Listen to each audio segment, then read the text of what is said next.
Boa tarde a todos e a todas. Acho que agora está melhor. Doutora Maria Cândida, muito obrigada. Gostaria de cumprimentá-la. Gostaria de cumprimentar o doutor Pedro, doutora Luana, agradecer pelo convite. Para mim é uma honra. Quem me conhece sabe que esse é um assunto que desperta grandes paixões. Então, para mim é sempre um prazer. Muito embora eu não esteja mais como diretora do DRCI, eu hoje sou assessora internacional na CGU. É um assunto que realmente me causa enorme interesse e sobre o qual eu tenho muita honra de poder falar. Cumprimentar o Dr. Bruno, o Dr. Bruno, que é, sem dúvida, um dos maiores experts em matéria de anticorrupção. É sempre uma honra dividir com o Bruno painéis. Eu acho que esse talvez seja aí pelo menos o 100º que a gente divide, né, Bruno?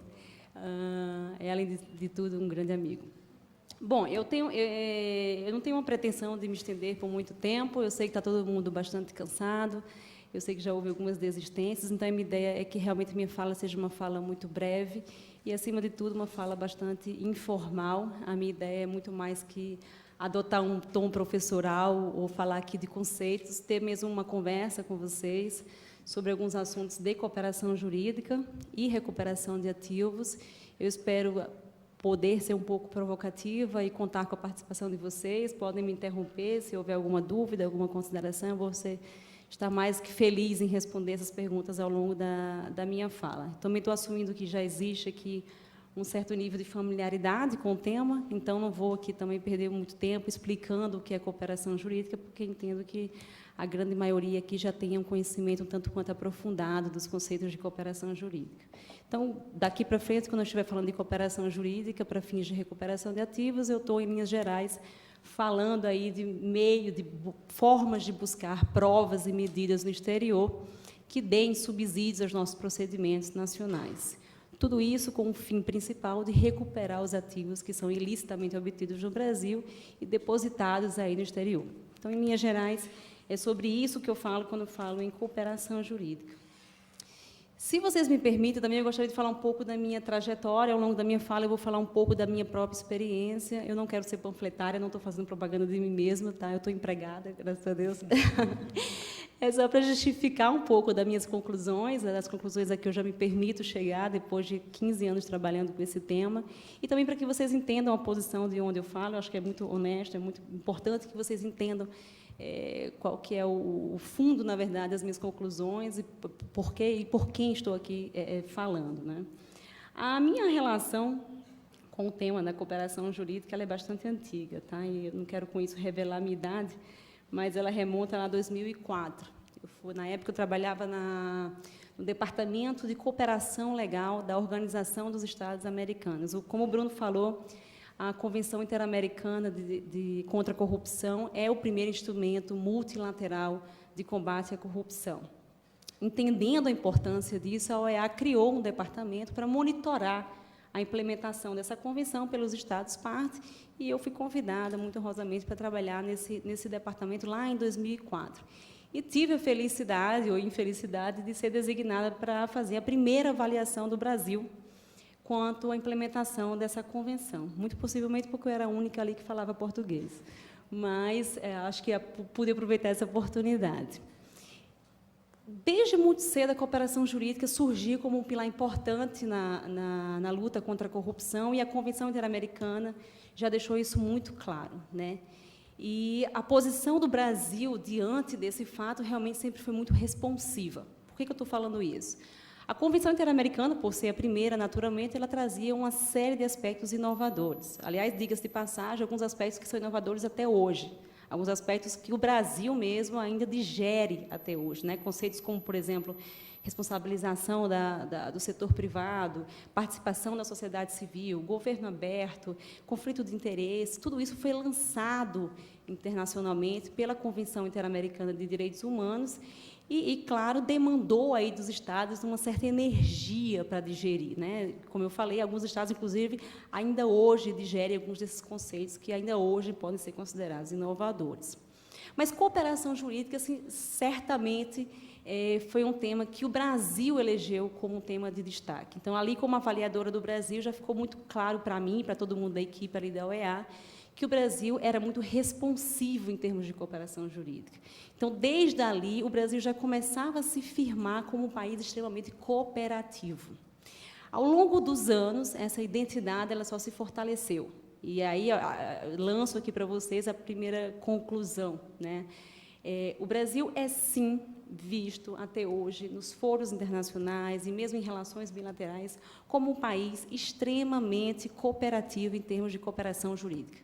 Ou seja, hoje o Brasil é reconhecido como um país que presta e sabe prestar cooperação jurídica.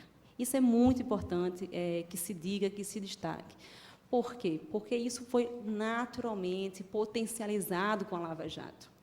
E isso nos permitiu, na verdade, vencer uma narrativa que quis ser construída, mas que, pela cooperação prestada pelo país, não foi possível vingar. A narrativa de que nós estávamos exportando corrupção. Em alguns foros de que a gente participava, tentou-se emplacar a ideia de que o Brasil era um grande exportador de corrupção tão somente. E, a partir da cooperação que o Brasil prestou, neste mesmo caso da Lava Jato, a gente conseguiu mitigar um pouco dessa narrativa. Então, hoje, se é bem verdade que a Lava Jato é um dos maiores escândalos de corrupção transnacional, inclusive, é também verdade que a cooperação prestada no âmbito desse caso da Lava Jato aumentou os níveis globais de enforcement contra a corrupção. E isso graças ao Brasil. Então, se hoje, de fato, a gente descobriu um nível alto de exportação de corrupção, a gente também exporta provas, a gente também exporta métodos de investigação, a gente, assim, contribui para o nível global de enforcement contra a corrupção. E é essa a narrativa que hoje está vigente na grande maioria dos foros internacionais de combate à corrupção. De uma maneira, como eu falei, muito legítima e muito justa, porque desde o começo, ali, voltando aqui aos idos de 2004, realmente o Brasil já se colocou como um país extremamente cooperativo.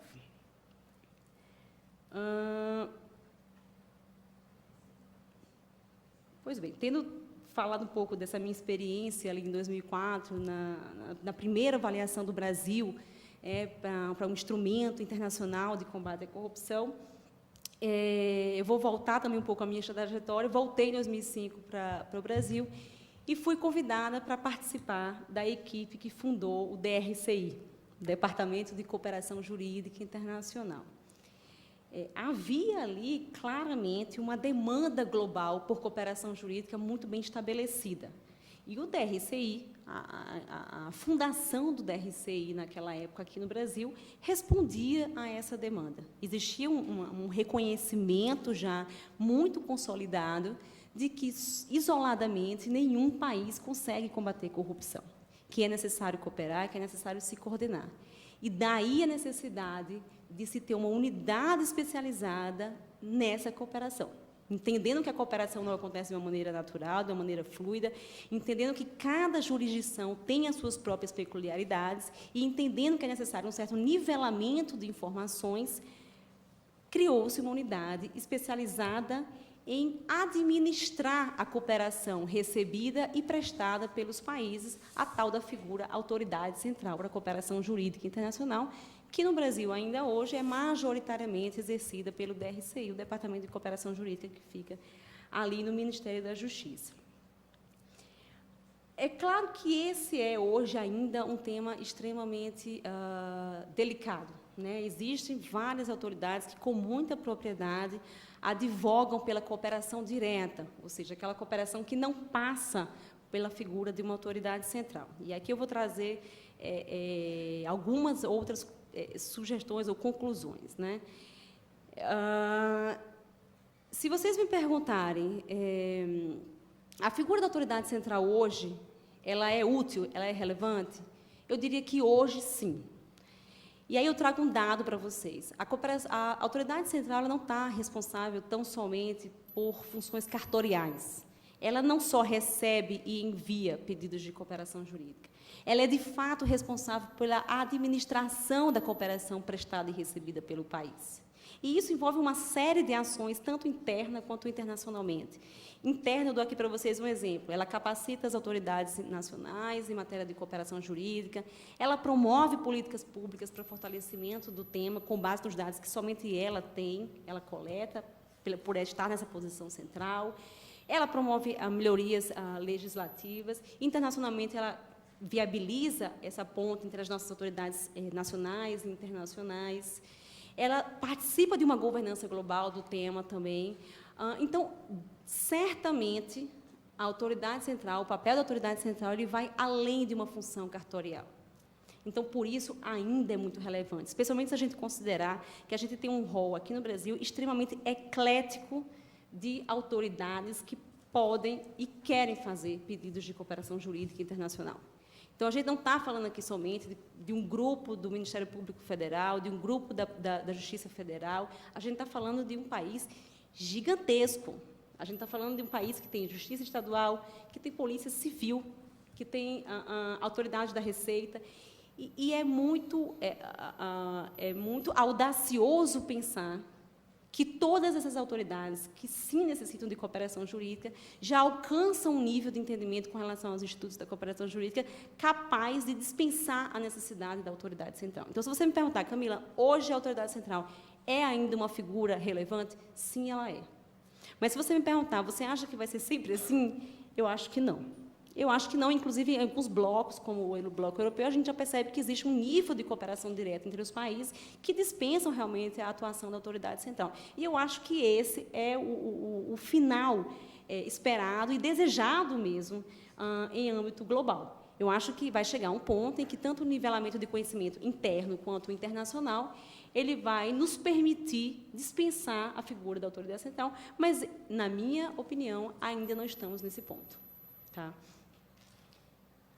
Agora, é claro, a cooperação jurídica, né, tradicional, tal como ela foi concebida e reforçada ao longo de muitos anos, ela não é suficiente para as necessidades atuais de investigação. Não é. A gente não tem a celeridade necessária, a gente não tem a fluidez necessária, sejamos bastante francos e honestos. Né? As organizações criminosas como um todo, inclusive aquelas voltadas para atos de corrupção, elas se comunicam com uma eficiência muito maior que os Estados. Né? A culpa disso recai exclusivamente na figura da autoridade central? Claro que não. Claro que não. Mas, certamente, o regime que se montou de cooperação jurídica, todas aquelas regras que estão aí consolidadas nos acordos multilaterais e tratados e acordos bilaterais de cooperação jurídica, certamente toda a liturgia tradicional da cooperação jurídica, né, que demanda que a autoridade acesse a autoridade central, que analise o pedido, que manda para o seu congênere na Suíça, e aí essa congênere na Suíça faz uma nova análise do pedido, e aí manda para o MP da Suíça, que, por sua vez, manda para a autoridade. Claro que toda essa liturgia, ela acarreta atrasos. É verdade dizer que ela nos poupa de alguns erros, mas ela também acarreta alguns delays, né, alguns atrasos. Então, realmente, é necessário a gente buscar um equilíbrio, e eu diria que hoje esse é o maior desafio da cooperação jurídica internacional, ou daquelas autoridades que respondem por esse processo, que é buscar esse equilíbrio, buscar um equilíbrio que atenda tanto às demandas da investigação, as demandas de celeridade, de fluidez de contato, quanto às demandas de um processo justo, equilibrado, em que a cadeia de custódia da prova não seja quebrada em nenhum momento. Eu acho que a grande questão da cooperação jurídica, o grande valor agregado da cooperação jurídica, tal como ela foi concebida nos tratados e nos acordos bilaterais, é exatamente a garantia de que a cadeia de custódia da prova, trocada com a Suíça, com a Inglaterra, com os Estados Unidos, ela não é quebrada em nenhum momento. E aí, quando eu falo em garantias, eu não estou falando em garantias somente para a defesa. Eu estou falando também em garantias para o juiz, que, em última instância, vai receber aquela prova. E, sabendo que ela veio de um meio legítimo, vai ter muito mais conforto para poder fazer aquele julgamento. Então, é garantia para a defesa de que os direitos dela foram respeitados, mas é também uma garantia para o próprio Estado, de que aquela prova que está dando subsídio para uma condenação é uma prova legítima, é uma prova que tem veracidade, é uma prova que foi obtida por meios legais, institucionais, estatais. Então, é um equilíbrio extremamente difícil de ser alcançado. Eu estava conversando com o Bruno ali antes. Bruno, mas e aí, o que você sugere? Eu fiz, se eu tivesse essa resposta, é a pergunta do milhão, né? A pergunta do milhão. Então, é por isso que você, naturalmente, tem ali uma tensão entre as autoridades que cuidam da cooperação jurídica e as autoridades que querem investigar, querem punir, querem conduzir os processos. É natural que haja essa tensão. E nós não somos privilegiados nesse sentido. Todos os países enfrentam esse dilema. Todos. Né? E aí surgem algumas expectativas, algumas alternativas, né, que podem buscar esse equilíbrio. Uma delas é as famosas ECIs, né, que já deu espaço para tantas controvérsias. Né? ECIs são equipes conjuntas de investigação. Né? As ECIs são previstas em, eu diria, quase todos os acordos internacionais. Né? Em tese, a ideia já está aí há muito tempo. Né? A implementação, não. Né? Os países ainda estão brigando para conseguir implementar as ECIs. Né? É bem verdade que, dentro de alguns blocos, elas já vêm sendo implementadas há algum tempo. Se você perguntar assim, na Europa, porque a gente não está na Europa, gente. Infelizmente ou felizmente, a gente não está na Europa. Né? Então, se a gente quiser cooperar com os países europeus, muito dificilmente esses mesmos países poderão fazer ECIs conosco. E eu digo isso, inclusive, com experiência prática. Né? Nós estamos tentando, né, estabelecer alguns acordos de ECIs, inclusive com países europeus, e não está sendo fácil, inclusive para esses países, porque realmente você necessita de uma certa harmonia de legislação que não existe ainda. Então, dizer que o Brasil é contra ECIs, que é uma narrativa que surgiu em algum momento, não é verdade. Não é verdade. As autoridades que hoje cuidam de cooperação jurídica no Brasil sim têm interesse em estabelecer acordos para equipes conjuntas de investigação. Sim têm buscado isso. E, surpreendentemente, para algumas pessoas, os países para quem a gente está propondo esses acordos têm tido dificuldade em estabelecê-los conosco, exatamente pelo que eu acabei de falar, porque esse tipo de acordo exige uma harmonização que, muitas vezes, não está aí na mesa ainda. Tá? Mas é uma boa saída, é uma saída, digamos, equilibrada entre aquelas necessidades que eu mencionei anteriormente. Necessidade de cadeia de custódia da prova e necessidade da celeridade, da fluidez de uma investigação. Né? Não acho que é um movimento que vai ser interrompido ou que vai morrer, eu acho muito pelo contrário, acho que a gente vai caminhar, eu vejo com muito otimismo, e eu acho que, sinceramente, no futuro breve, assim espero, a gente consiga firmar pelo menos um primeiro acordo de ECIs. A gente já tem isso no Mercosul, falta internalizar, né? A gente está com um decreto presidencial, se não estou enganada, mas o Brasil foi um dos que liderou esse processo no Mercosul. Quem sabe agora, com esse do Mercosul internalizado, a gente já tem aí outros, até em âmbitos bilaterais. Eu sei que a gente vem negociando com alguns países, em países importantes, a pedido do próprio MPF. Eu espero que eles saiam no futuro breve, mas devo dizer que não é uma tarefa fácil, como tantos gostam de anunciar. Né? E aí, voltando um pouco para... Estou quanto tempo? 16. Tá. Em 2013, eu fui para a CGU. Voltando para a historinha da minha vida. Né? Em 2013, eu fui para a CGU, e ali eu descobri, na verdade, um mundo não criminal de punição da corrupção. Né? Descobri que existia, por exemplo, um processo de responsabilização da pessoa jurídica, que naquele momento estava sendo, na verdade, implementado, começando a regulamentação da lei estava acontecendo. Descobri um mundo não criminal, realmente. E como eu vinha de um histórico de cooperação jurídica, eu logo observei que todas aquelas ferramentas de que a gente dispunha não criminais, como, por exemplo, a improbidade administrativa, os procedimentos recém-lançados de responsabilização da pessoa jurídica, isso não guardava coerência com o que havia em termos de cooperação jurídica. Ou seja, no português, claro, havia cooperação jurídica para os procedimentos criminais, para as investigações criminais, mas tudo aquele que estava surgindo, né, no mundo não criminal estava limitado, porque, para aquele tipo de procedimento, a gente não conseguia obter cooperação jurídica, por exemplo, dos Estados Unidos, da SEC, por exemplo, do Reino Unido. E isso, na verdade, é uma realidade que persiste até hoje. O Brasil começou, então, um movimento enorme nos foros internacionais para tentar fazer com que os países cooperassem também para esses procedimentos, para a própria improbidade administrativa, né, para os procedimentos de responsabilização da pessoa jurídica, que, com base na lei de corrupção, são procedimentos administrativos ou civis, Né? Começamos, então, esse movimento, tanto em foros multilaterais, né, trazendo apresentações, aprovando resoluções, e no trabalho mesmo bilateral. Dizendo, olha, no Brasil a gente tem isso, a gente tem probidade, a gente tem, além dos procedimentos criminais, que vocês já conhecem muito bem, a gente tem também PAR, a gente tem PAD, a gente tem probidade administrativa, que são procedimentos muito eficientes em termos de combate à corrupção, para os quais, contudo, a gente não tem conseguido cooperar juridicamente com vocês. Para nossa surpresa, a gente percebeu que existia uma certa tendência, na verdade, todos os outros países com os quais a gente conversou estavam também lançando mão de instrumentos não criminais, vamos colocar assim, para investigar e para punir corrupção, mas aqueles mesmos países não cooperavam entre si, né, para esses procedimentos. Né? Então, iniciou-se aí, abriu-se aí um novo mundo no mundo da cooperação jurídica. Né? Vamos tentar obter cooperação também para esses procedimentos. Da improbidade, vamos explicar o que é improbidade, vamos explicar o que é procedimento de responsabilização da pessoa jurídica de acordo com a lei, que no Brasil não seria criminal.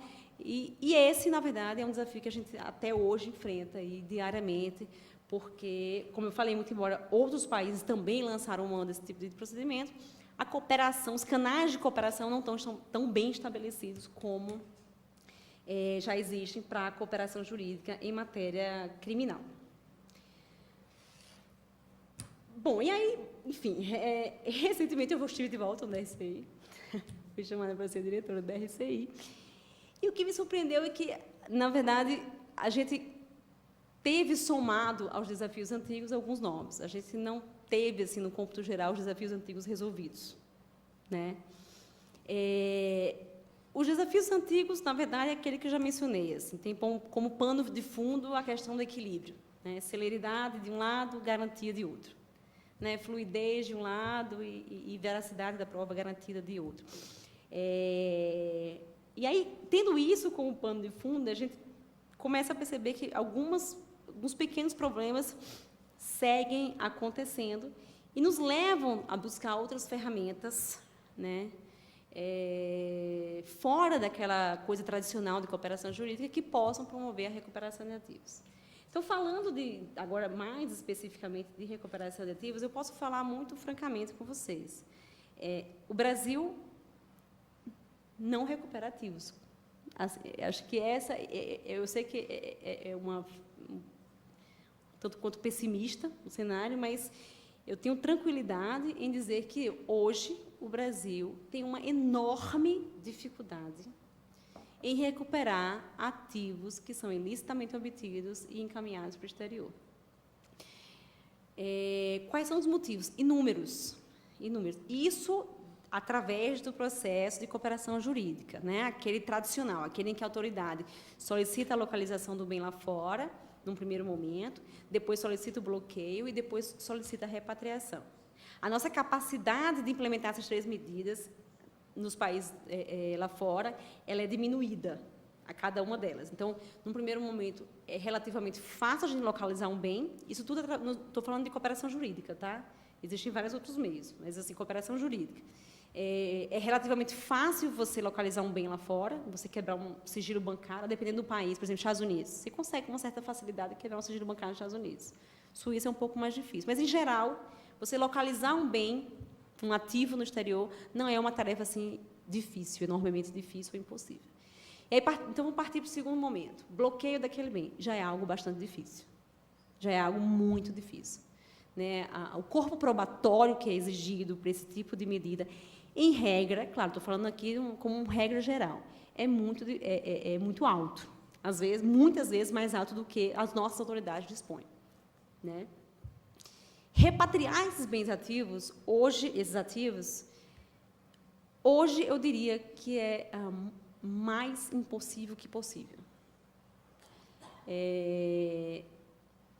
Mais uma vez, dentro daquele esquema tradicional de cooperação jurídica, né? Através do DRCI, Então, recuperação de ativos depositados no exterior, infelizmente, hoje, para o Brasil, é mais exceção que regra. Né? Eu sei que é absolutamente frustrante, especialmente se você considera que a ideia, que hoje volta tanto, né, à tona, mas a ideia de que É preciso promover um corte dos fluxos financeiros das organizações criminosas, porque as organizações criminosas são empresas que visam lucro. Se você quer desestimulá-las, você tem que cortar seus fluxos financeiros, você tem que diminuir a lucratividade para diminuir o incentivo. E, no final de tudo, o que você quer? Repatriar. Essa conversa toda, essa narrativa toda, ela tem pelo menos 15 anos. Não é nova a ideia de que se combate crime organizado, especialmente corrupção, através dos cortes dos fluxos financeiros, e que se quer repatriação, a importância da repatriação. Essa narrativa não é nova, muito pelo contrário, como eu falei, tem pelo menos 15 anos. E por que até hoje a gente não consegue implementar isso? Por diversos motivos, por diversos motivos. Mas eu diria que, se eu tivesse que apontar eu diria que ele é muito mais de ordem interna que de ordem internacional. Qual seja? Os nossos processos, a dinâmica dos nossos processos. A grande maioria dos países condiciona a devolução desses ativos à conclusão dos nossos processos, a que haja uma decisão transitada e julgada no Brasil. E a gente sabe que, infelizmente, isso ainda é algo tanto quanto raro. Se a gente também, mais uma vez, está dentro de um processo criminal tradicional. Né?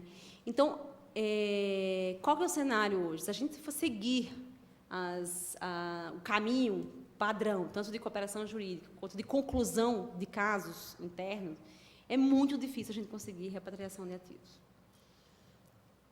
Qual que hoje é a alternativa que se apresenta? Os acordos. Né, os acordos de colaboração, ou enfim, nas suas variações existentes. Então, hoje, é certo dizer que a maior parte da recuperação dos ativos que estão no exterior acontece em sede de acordo e não em sede de cooperação jurídica tradicional. É certo dizer isso. Agora, um outro debate é qual que seria a participação desses atores de cooperação jurídica nesses acordos. Hoje, os acordos são realizados diretamente, né, entre as instituições.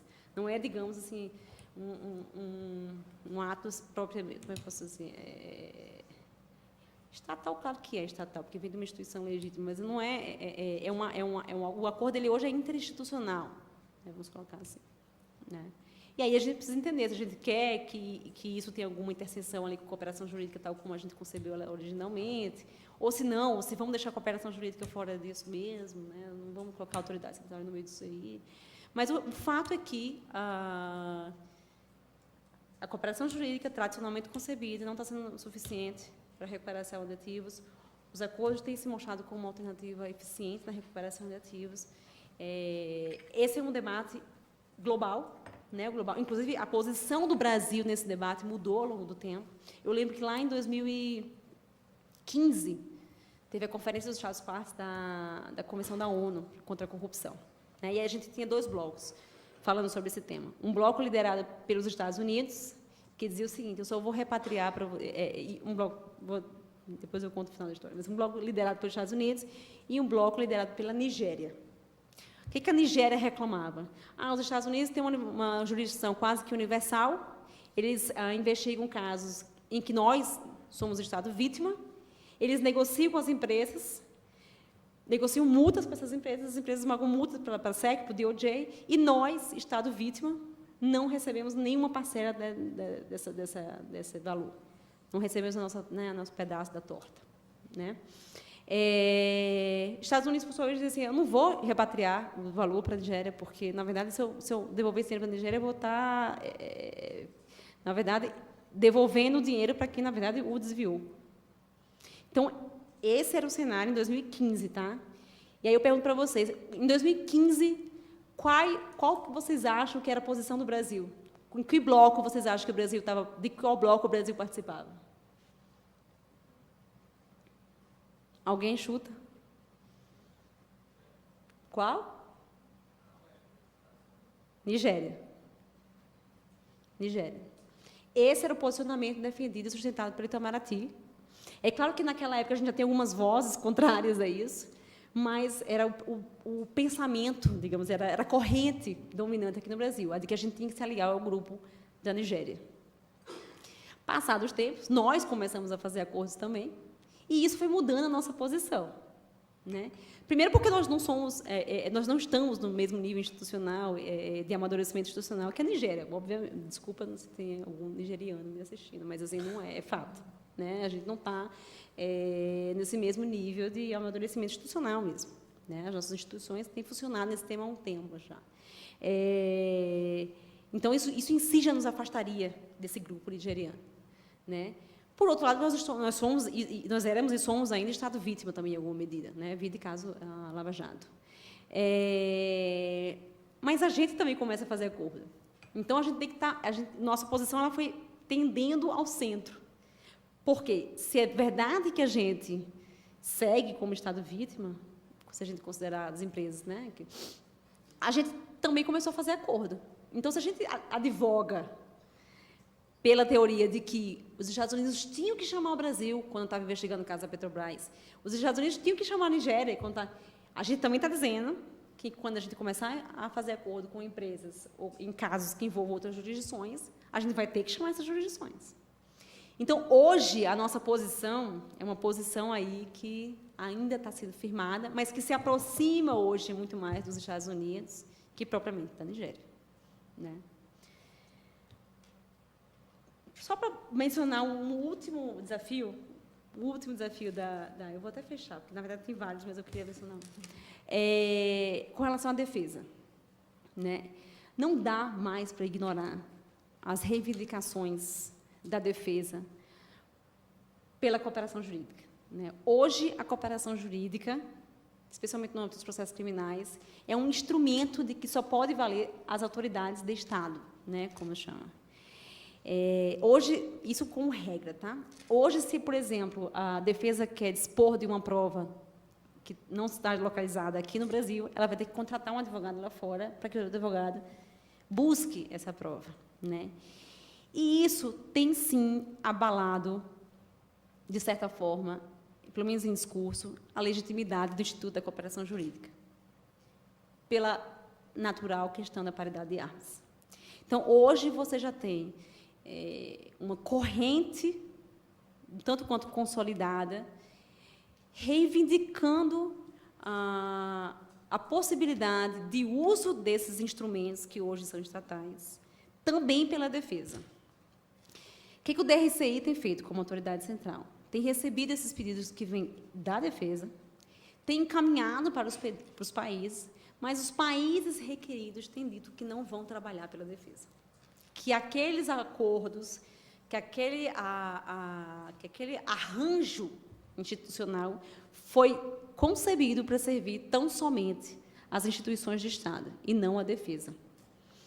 Mas a gente tem que admitir que isso realmente coloca a defesa numa certa desvantagem processual. O que, por muito tempo, não causou tanto incômodo, porque a gente não tinha realmente um corpo, uma massa crítica bem formada com relação a esse tema na defesa, o que não é verdade hoje em dia. Hoje a gente tem grandes bancas de advogado atuando em casos que envolvem, majoritariamente, casos fundamentados em provas obtidas no exterior. Então, a gente também vai precisar pensar nisso em algum momento. Como que a gente vai lidar com essa questão? Com essa teoria de que realmente não existe ali uma paridade de armas quando se trata de cooperação jurídica. Isso vai surgir, na verdade já surgiu, e a gente vai ter que lidar com isso de alguma maneira. Bom, eu acho que, para não tomar mais tempo, acho que era principalmente isso. Como eu falei, eu estou super à disposição para ter alguma dúvida, aqui ou depois, enfim. Muito obrigada novamente pelo convite.